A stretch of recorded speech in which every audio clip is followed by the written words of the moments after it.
Welcome back to my channel. അപ്പോൾ നമ്മളിപ്പോൾ ഇതാ പോകുന്നത് എങ്ങോട്ടേക്കാണെന്നാണെങ്കിൽ മിഷുപ്പിക്കൊരു കല്യാണം ഉണ്ട്. അപ്പോൾ മിഷുപ്പിന് മെല്ലെ ഉമ്മൻ്റെ അടുത്ത് പുതിയങ്ങാടി തട്ടാൻ വേണ്ടിയിട്ടാട്ടോ പോകുന്നത്. നേരെ ഓഫീസിൽ എത്തിയതിന് ശേഷമാണ് ഞാൻ അവിടുന്ന് ബസ് കയറി പോകുന്നത്. നേരെ ധനക്ക് കയറി വേഗം കൂമുള്ളി പോയി ഇറങ്ങി. പിന്നെ അവിടുന്ന് നേരെ കോഴിക്കോട് ബസ് കയറാലോ എന്ന് വിചാരിച്ചിട്ടാണ് കേട്ടോ. അങ്ങനെ നമ്മൾ ധനയിൽ കയറിയിട്ട് ഇതവിടെ കൂമുള്ളി വന്ന് ഇറങ്ങിയപ്പോൾ അധികം ആരും കാണുന്നൊന്നും ഉണ്ടായിരുന്നില്ല. അപ്പോൾ അപ്പുറത്ത് പള്ളിയിൽ ഭയങ്കര തിരക്കുണ്ടായിരുന്നു. എന്താണെന്ന് വെച്ചാൽ ഇന്ന് ദുഃഖവെള്ളിയാണല്ലോ. അപ്പോൾ ഒരുപാട് ആൾക്കാർ അവിടെ പ്രയർ ടൈമിലാണ് കേട്ടോ. അങ്ങനെ ഞാൻ അവിടുന്ന് വീഡിയോ ഒക്കെ എടുത്തു കഴിഞ്ഞാൽ എന്താണെന്ന് വെച്ചാൽ എനിക്ക് എൻ്റെ ഫ്രണ്ട് കൃപന കേട്ടോ ഓർമ്മ വന്നത്. അപ്പോൾ എന്തായാലും പോയിട്ട് അവളെ വിളിക്കണം എന്നൊക്കെ ഉള്ള ഒരു മൈൻഡ് എനിക്ക് പെട്ടെന്ന് വന്നിട്ടുണ്ടായിരുന്നു. അങ്ങനെ അവിടുന്ന് ഞങ്ങൾ വേഗം കോഴിക്കോട് ബസ് നമ്മുടെ പാരഡൈസിലാണ് കയറിയത്. അവിടുന്ന് നേരെ പുതിയങ്ങാടിക്ക് വിടാൻ വേണ്ടിയിട്ട് കേട്ടോ. അങ്ങനെ ബസ് കയറി ഡെക്കറേഷനൊക്കെ കണ്ടപ്പോൾ ഞാനൊരു വീഡിയോ എടുത്തിട്ടുണ്ടായിരുന്നു. പിന്നെ നേരെ ഞാൻ അവിടെ ഇറങ്ങാൻ നേരത്ത് ഞാൻ വിചാരിച്ചു നമ്മൾ ഈ ഡോറൊക്കെ ഇങ്ങനെ തുറന്ന് വരുമ്പോൾ ഉമ്മനെ കാണുന്ന തരത്തിലൊരു വീഡിയോ അങ്ങ് എടുക്കാമല്ലോ എന്ന് വിചാരിച്ചിട്ട് ഞാൻ വേഗം നമ്മൾ ഇറങ്ങാൻ നേരത്തെ തന്നെ ഡോറിൻ്റെ അടുത്ത് തന്നെ ഫോണായിട്ട് പോയെങ്കിൽ പോലും പക്ഷേ ഉമ്മ അവിടെ എത്തിയിട്ടുണ്ടായിരുന്നില്ല. ഞങ്ങൾ അവിടെ ഇറങ്ങി കുറേ നേരം തിരിഞ്ഞ് കളിച്ചിട്ട് ഉമ്മനെ കാണാതായതുകൊണ്ട് എവിടെ പോയാലും മിഷൂപ്പിക്ക് വരുന്ന ആ ക്ഷീണവും ദാഹവും ഒക്കെ തീർക്കാൻ വേണ്ടിയിട്ട് നമ്മളിവിടെ ഒരു കൂൾപ്പാറിൽ കയറിയിട്ടുണ്ടായിരുന്നേ. അങ്ങനെ രണ്ടുപേരും ഓരോ ജ്യൂസൊക്കെ കുടിച്ചതിന് ശേഷമാണ് ഒന്ന് സെറ്റായത്. കാരണം ഭയങ്കര ചൂടൊക്കെ അല്ലേ.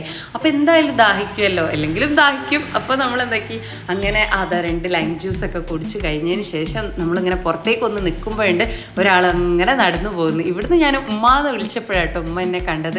എന്നെ തെരഞ്ഞ് ബസ് സ്റ്റോപ്പിലേക്ക് പോവുകയാണ് ആള്. അങ്ങനെ വിളിച്ചപ്പോൾ അതാ നേരെ നമ്മളടുത്തേക്ക് വേഗം വരികയൊക്കെ ചെയ്തിട്ടുണ്ടായിരുന്നു. അപ്പോഴേക്കും മിഷൂപ്പിക്ക് പിന്നെ ഇല്ലാത്ത കഥയില്ല. ഉമ്മ വേഗം ഹൈസാപ്പൂനാണ് ചോദിച്ചത്. ഹൈസാപ്പൂ എവിടെ? ഹൈസാപ്പൂനെ ആയിട്ട് വന്നാൽ ശരിയാവില്ലല്ലോ, നമ്മളെ കാര്യങ്ങളൊന്നും നടക്കില്ല. അതുകൊണ്ട് ഞാൻ വേഗം മിഷൂപ്പിനെ ഉമ്മൻ്റെ അടുത്ത് ഏൽപ്പിച്ചിട്ട് എനിക്ക് വേഗം പോവാം, വേഗം ഓഫീസിലെത്തണം, ഫൈമൊറ്റൊക്കെ ഉള്ളൂ അവിടെ. അപ്പോൾ നമ്മൾ വേഗം എത്തണം എന്നുള്ള രീതിക്ക് ഞാൻ പറഞ്ഞു ഒന്ന് കൂട്ടിയിട്ടുണ്ടായില്ല, നമ്മൾ മാത്രമാണ് പോകുന്നതെന്ന് പറഞ്ഞു. അങ്ങനെ നമ്മൾ ലൈമൊക്കെ കുടിച്ച് കഴിഞ്ഞ ശേഷം ഉമ്മ പറഞ്ഞു നമുക്ക് എന്തെങ്കിലും മേടിക്കാം വല്യമ്മച്ചിക്ക് എന്ന് പറഞ്ഞപ്പോൾ ഞാൻ വേഗം വല്യമ്മച്ചിക്കും ഉമ്മച്ചിയും കൂടി 2 നെയ്യപ്പാട്ടോ മേടിച്ചത്. അവർക്ക് ഭയങ്കര ഇഷ്ടമാണ് നെയ്യപ്പം.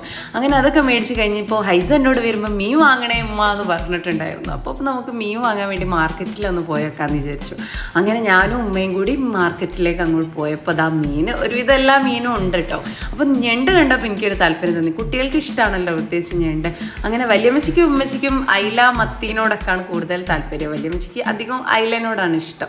എന്നാലും ഞണ്ടൊക്കെ കഴിക്കും കേട്ടോ. അപ്പോൾ നമ്മളെന്താക്കി കുറച്ച് ഞണ്ടും കുറച്ച് അയിലയും ഒക്കെ മേടിച്ചിട്ട് ഉമ്മ പറഞ്ഞാൽ അത് മേടിച്ചാൽ മതി എന്ന് പറഞ്ഞപ്പോൾ അതൊക്കെ മേടിച്ച് നമ്മൾ വേഗം അവിടെ നിന്നും പോകാമെന്നുള്ള രീതിക്ക് അങ്ങനെ ടാറ്റയൊക്കെ പറഞ്ഞ് പോകാൻ നേരത്ത് ഞാൻ പറഞ്ഞു ഏതായാലും ഉമ്മനെ കിട്ടിയല്ലേ ഒരു വീഡിയോ അങ്ങ് പിന്നെ എടുത്തേക്കാന്ന് വിചാരിച്ചിട്ട് ഞങ്ങൾ ഒന്നിച്ചിരുന്നൊരു വീഡിയോസൊക്കെ എടുത്തിട്ടുണ്ടായിനെ.